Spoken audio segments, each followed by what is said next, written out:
Shop పంపించాలి. రేయ్ కర్రా, ఈ క్యాసెట్స్ అన్ని షాపుకి తీసుకెళ్ళి సెపరేట్గా ఉంచు. నేను 10 గంటలకు వస్తాను.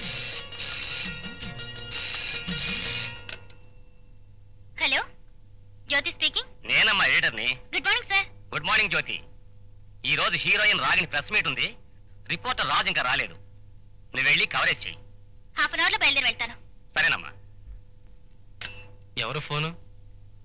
ఆఫీస్ నుంచి మా ఎడిటర్ గారు ఫోన్ చేశారు. నిన్న మ్యారేజ్ చేసుకున్న హీరోయిన్ ప్రెస్ మీట్ కి పిలిచిందట. ఈ రోజు పెళ్లి ప్రెస్ మీట్, రేపు డైవర్స్ ప్రెస్ మీట్, ఎల్లుండి మళ్ళీ పెళ్లి, మళ్ళీ ప్రెస్ మీట్. మీ సినిమా వాళ్ళకి వేరే పని లేదా? బాగుంది. అలానే ఉద్యోగం అనుకుంటావా అన్నట్టు రాంబాబు, మా ఎడిటర్ గారు ర్యాంబో 3 మన షాప్ లో ఉంటే తీసుకురమ్మని చెప్పారు. ఓ బాగుంది. నేను వీడియో షాప్ పెట్టింది ఓసీలో క్యాసెట్లు పంచి పెట్టడానికి కాదని ఆయనతో చెప్పు.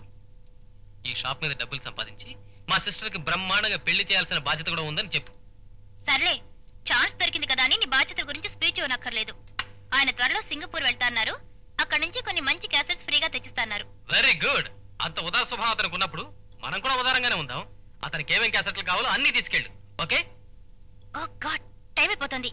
ఆ ప్రెస్ మీట్ చూసుకుని అక్కడి నుంచి ఒక ముఖ్యమైన ఇంటర్వ్యూ తీసుకోవాలి. బయలుదేరుతాను.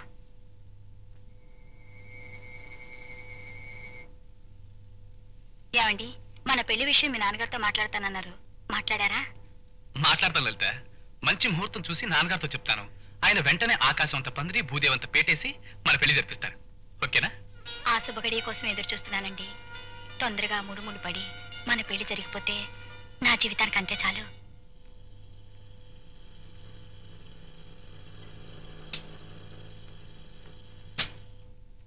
హలో జ్యోతి గారు. హలో, ఏమిటి ఈ మధ్య కనిపించడం లేదు? ఎక్కడండి, క్షణం కూడా తీరుకుంటూ లేదు. షూటింగ్లు అండి. రాత్రి పగలు ఒకటే షూటింగ్లు అనుకోండి. రాఘవేంద్రరావు గారి షూటింగ్, రామానాయుడు గారి షూటింగ్, కోదండరావు రెడ్డి గారి షూటింగ్, బి గోపాల్ గారి షూటింగ్, ఒకటే బిజీ అనుకోండి. అంత బిజీయా మీరు?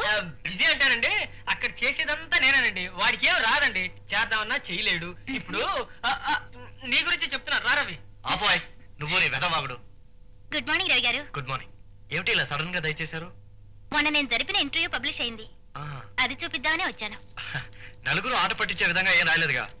గాసిప్స్ ఏమైనా వస్తాయోనని భయపడ్డానికి. మీరేమీ ఆర్టిస్ట్ కాదుగా. ఇప్పుడు రాకపోయినా ఇక ముందు గ్యాస్ న్యూస్ రావడానికి అవకాశం ఉందేమో అని అనిపిస్తుంది మీ ఇద్దరిని చూస్తుంటే. నీ పళ్ళు రాలగొట్టాలనిపిస్తుంది నేను చూస్తుంటే. పో.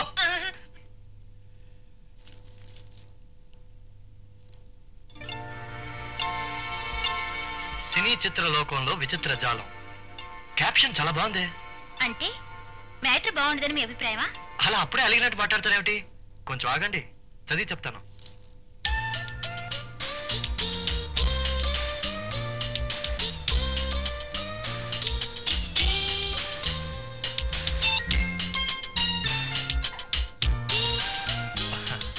నా గురించి కాస్త ఎక్కువ రాశారే. నాకు మాత్రం చాలా తక్కువగా రాశారనిపిస్తోంది. అలాంటప్పుడు మిగతా 4 పేజీలు నా గురించి రాసేట్టుగా. ఒరే బుజ్జి, కొట్టానంటే మొహం బజ్జీ అయిపోతుంది. పో లోపలికి. నా గురించి అంత కష్టపడి రాసినందుకు చాలా థ్యాంక్స్. అంత కష్టపడి రాస్తే ఒట్టి థ్యాంక్సేనా? మరి పార్టీ ఇమ్మంటారా? మళ్ళీ కలిసినప్పుడు ఇద్దరు గాని. ఇప్పుడు నాకు అర్జెంట్ పని ఉంది, వస్తాను. రైట్. గురువా, పార్టీ ఇమ్మంటారని అడగటం ఏంటి?